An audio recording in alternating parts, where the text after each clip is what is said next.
He has that Kirk Gibson, I'm going to kick your ass, and if my teammates aren't going to be in the same I'm going to kick your ass mode, I'm going to force them to get into that mode.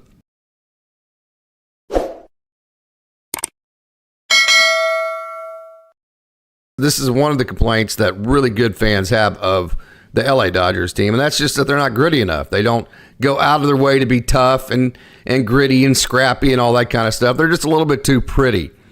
So if that's your stance with the Dodgers, that is one reason why you ought to be screaming for the mountaintops that Dalton Rushing become a major leaguer for the Dodgers sooner rather than later. Rush pounded me in the chest, told me, hey, let's go right here, show me something, and I wanted to show him something.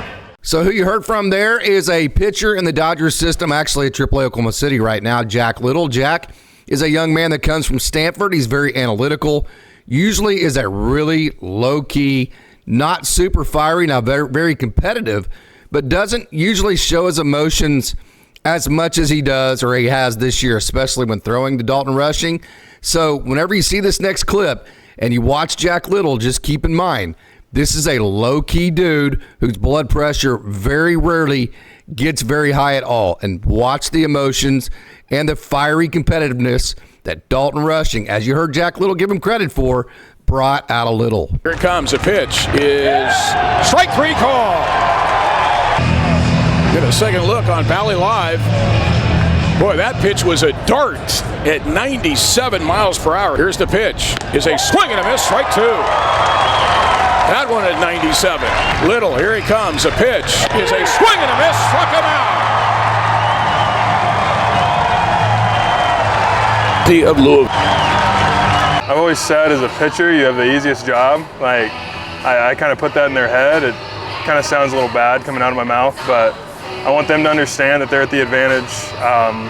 There's two little things they have to do is just attack, fill up the zone, and if you're a Dodger, most of the time your stuff's good enough to beat the guy that's 60 feet in front of you. Yeah. So I just kind of embed that into their head and help them understand this game can slowly come to them if they just follow two things. So if you're still not convinced about the competitive fire and the competitive element of Dalton Rushing, here's what the AA Tulsa play-by-play voice Dennis Higgins had to say about Rushing. Now keep in mind, Dennis Higgins has been around forever. He's seen a million different players over his career. He's broadcasted several different levels, several different organizations, and he is widely renowned as one of the most well-respected broadcasters in all of the game of baseball at any level. Here's what he had to say about Dalton. Love the way that guy plays the game of baseball. He's got that Pete Rose mentality, just exudes his enthusiasm and energy for baseball. So if you're still not convinced, that's fine. Hey, let's hear from Dalton Rushing himself. I asked him a question when I had a chance to interview him about a month ago. What is it about Louisville? Why'd you go to Louisville? What is it about the Dodgers that made you so excited to join such a great franchise? The winning culture. That's something I came from before college, throughout college. And then, just being able to follow that into pro ball is something it was a dream come true. Because it's all right, you get to play the same game. You don't really have to worry about yourself or how you're doing personally. It's more just win. And I mean, you're minor league baseball. You're not going to go out and win 80% of games. It's just that's the way minor league baseball is. Yeah. But when you play for these opportunities to clinch a first half, clinch a second half later in the year, things like that, you kind of bring out the competitive nature a little bit. So of all the things that Dalton Rushing does and is, one of his best qualities is that he has always been very clutch. You heard him talk about his days at Louisville. So back at Louisville during a stretch with the Cardinals. Now keep in mind the last stretch that he played with them, this is going to include a conference tournament, a regional, and a super regional. So he was facing great pitching. He went 20 for 56 down the stretch. That's facing several different professional pitchers, and he was absolutely unequivocally a great leader on that Cardinal team. So then he got drafted in the second round by the Dodgers, then went on an unbelievable streak at Rancho, got promoted up to High A Great Lakes, and was a big part of that playoff run and got 2 huge hits for the Loons to end that season. So again, Dalton Rushing is and always has been very clutch. A look to second base, Gauthier leading off, 2-1. Line shot past the second baseman Valdez into right field. Wave around given to Gauthier. Throw is deep and into foul territory behind the plate. RBI single. Dalton Rushing.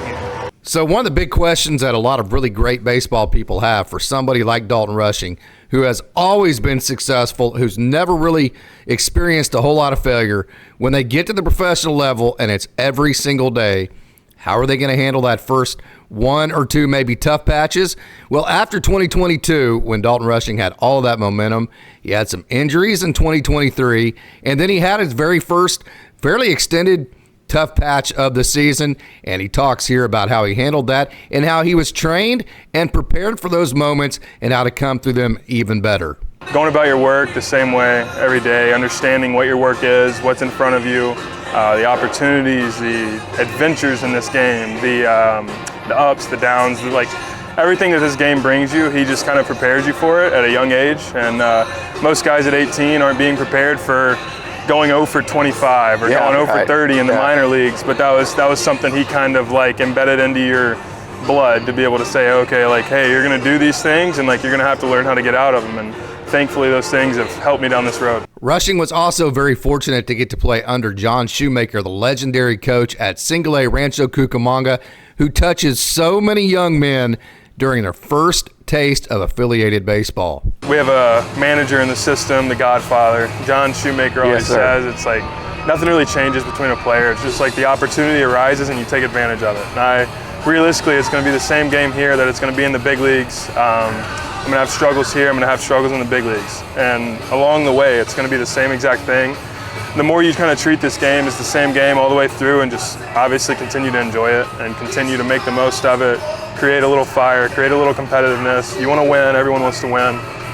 The easier this game gets on you at the end of the day. So I don't really think of this level in the big leagues as any different. Obviously there's a little difference to it, but I mean I'm going to have the same plan when I'm a big leaguer. It's I'm going to get in the box, I'm going to have the same thing. I'm going to drive in as many runs as I can, help the team win. And when we win, we're going to celebrate. Notice you use the word win and not if. That's the amount of confidence that Dalton Rushing has. That's the amount of confidence he plays with. That's the amount of confidence that he instills into his teammates. No doubt about that. Okay, so you might be asking, that's great. He might be a great player, but the Dodgers just re-signed Will Smith to a long extension. So where is he going to play? He's a catcher, right? Well, good thing. I asked him about his positional versatility, if he's ever played anywhere else. Of course, he played with Henry Davis at Louisville, so he wasn't the primary catcher until his last year there. Also started this year with Diego Cartaya.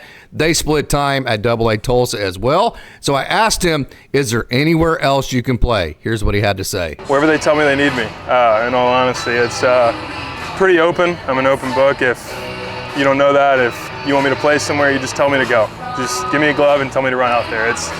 I may look a little rough the first couple, but I'll figure it out. I'll figure it out soon enough. So I want to cover all the things you might not know as much about Dalton Rushing, but make no mistake about it. Dalton Rushing is Dalton Rushing because of that incredible left-handed hit tool that he brings to the plate. So what makes him so good? Well, first of all, I wanted to highlight all the other stuff to kind of fill you in as to his approach at the plate. He's just so competitive. It is him versus the pitcher every single time. He takes it personal, and he is going to win that matchup just almost every time because he's going to outcompete the pitcher. He's very analytical. Being a catcher, he knows the different sequences.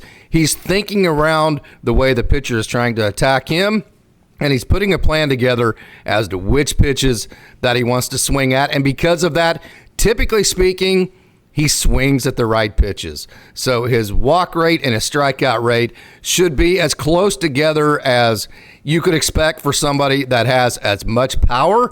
And then the last part of Dalton Rushing, obviously, is that he just hits the ball so hard, kind of like Damon Keith. His exit velos are just massively impressive. Just that walk against Acker, and he hits one high and deep out to right, pushing Ortiz back, and he watches it. That's all he'll do. It's over the lazy river. And Dalton Rushing ties this game with one swing of the bat, a solo home run. So one of the less known and probably underrated aspects of Dalton Rushing is his elite process as far as getting ready for games. So in the minor leagues, you have all these different pitchers from different places in the world. They have all different pitch mixes. They have all different personalities. And it is your job as a professional catcher to put it all together and make it seamless. So there is a ton of work that has to go into these game plans before the game ever starts to figure out, hey, what makes this guy tick mentally? What do I need to do as a catcher to keep him locked in and to keep him at his best from a mental perspective? And then what are his best sequences that he can actually execute? That's a ton of information to take in as a catcher. Dalton Rushing does it as good or better than anybody. And then on the defensive side of the ball, he's a good receiver. He's quick. He's extremely tough. I mean, extremely tough. And he has a quick release behind the plate, throwing the ball down to second. Runner going. Pitch is going to be a strike. Throw down to second base. Got him. So, yes, the numbers are going to look good for Dalton Rushing. You put him on all the underlying metrics, the exit velos, the walk rates likely are going to look good. The strikeout rates are going to be low enough for people to like. The batting average is going to be good enough. The WRC pluses, they are all going to look good for Dalton Rushing. That all goes towards his case, but there's a lot of guys that can do that. You can quantify a lot of prospects in this game, and there's a lot of people out there that do that, and that's great. That is part of the evaluation process, but I cannot hammer home enough that's only part of the evaluation process for somebody like Dalton Rushing, because there is a whole nother world out there about him that makes him so good that can't be quantified through numbers and through statistics and through advanced analytics. So I hope you enjoyed our show today on Dalton Rushing and why he has deemed, at least by me, as being one of the most untouchable players in the Dodgers system. It's a great day to be a Dodger.